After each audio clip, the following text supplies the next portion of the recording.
আপনার ঘটনাটি দেখেন। আসসালামু আলাইকুম ভাইরা, আপনি কোন স্কুলের স্টুডেন্ট? ভাইয়া একটু শুনেন। ভাইয়া তাড়াতাড়ি আসতেছেন কেন? এই যে ভাইয়া, চিন্তা করে দেখেন, মণিপুর স্কুলের স্টুডেন্ট, আর এই জায়গাটা হচ্ছে কোথায়? Diabari metro rail Uttara. অবশ্য জিজ্ঞাসা করার সাথে সাথে আমাকে অ্যাভয়েড করে তারা দ্রুত হেঁটে যাচ্ছে। এখন ঘটনা হচ্ছে, ভিডিওটা করছি একটা কারণে, কয়েকদিন আগে আমাদের এসএসসি পরীক্ষার রেজাল্ট দিছে। তো এখানে যেটা হচ্ছে যে অধিকাংশ স্কুল তাদের পরীক্ষার রেজাল্ট ভালো করে নাই, অনেক স্কুল আবার শিক্ষার্থীরা পরীক্ষার রেজাল্ট ভালো করছে। এখন আপনার সন্তান যদি সঠিকভাবে লেখাপড়া করে তাহলে সে পরীক্ষা উত্তীর্ণ হবে।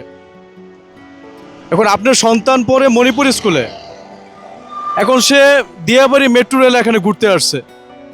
এখন সে কি ক্লাস ফাঁকিতে ঘুরতে আসছে না ক্লাস করে ঘুরতে আসছে? এখন আপনি গার্ডিয়ান, আপনি কীভাবে বুঝবেন আপনার সন্তান এখন স্কুল ভিতরে আছে না বাইরে আছে? এখন এভাবে যদি একটা স্টুডেন্ট, এই যে দেখেন এখানে প্রায় 5-7 জন স্টুডেন্ট, এখানে 5-7 জন স্টুডেন্ট, আমার কথাটার কোনো উত্তরও দিল না। পরীক্ষার রেজাল্ট যেদিন দিল, এর পরের দিন দেখলাম যে একজন স্কুলের ছাত্রী গার্ডিয়ান, উনি ভদ্রমহিলা, উনি যায় স্কুলের টিচারদেরকে গায়ে হাত তুলছেন। এখন এই যে এই স্কুলের ছাত্রছাত্রী যে দিয়াবাড়ি, এই যে মেট্রো রেলের দিকে যে ঘুরতে আসলো, এসে যে সময়টা পার করলো এই যে লেখাপড়া বাদ দিয়ে, এখন এটা কি শিক্ষকের দোষ না যারা লেখাপড়া করে, যে ছাত্রছাত্রীরা যারা পরীক্ষা ফেল করতেছে, যারা ভালো লেখাপড়া করতেছে না, খারাপ রেজাল্ট করতেছে, তাদের দোষ? আমরা আমাদের সন্তানদের প্রতি যদি আমরা একটু খেয়াল করি তাহলে কিন্তু ভালো রেজাল্ট করবে। শুধু শিক্ষকদের দোষ দিয়ে কোনো লাভ নেই। আপনার আমার সন্তান কোথায় যাচ্ছে, কীভাবে লেখাপড়া করতেছে, সেই স্কুল টাইমে কোথায় সে থাকতেছে, এগুলা খেয়াল রাখার দায়িত্ব কিন্তু একজন টিচারের না, একজন গার্ডিয়ানের। টিচার যখন স্কুলে ক্লাসের ভিতরে তার ছাত্রছাত্রী যাদেরকে পাবে উপস্থিত, তাদেরকেই সে শিক্ষাদান করবে এবং তাদেরকে নিয়ে ক্লাস করবে।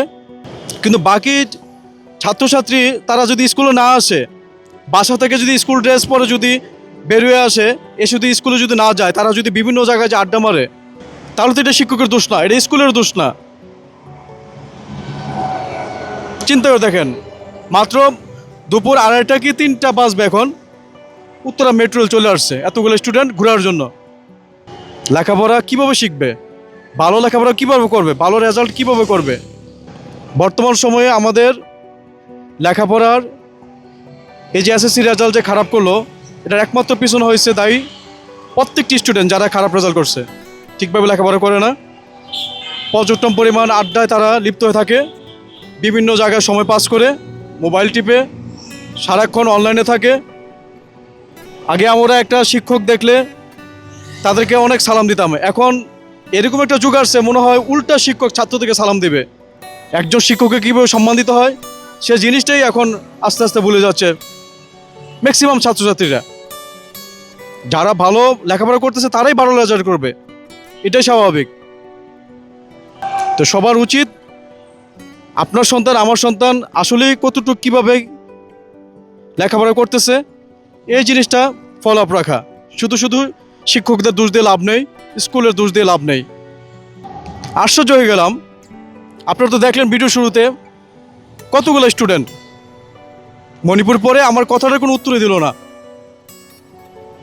তাহলে তাদেরকে দিয়ে আমরা কি আশা করি? তাদেরকে দিয়ে লেখাপড়া করলে তারা কতটুকু ভালো রেজাল্ট করবে? তাদেরকে দিয়ে আমরা কতটুকু ভালো আশা করতে পারি? আসসালামু আলাইকুম।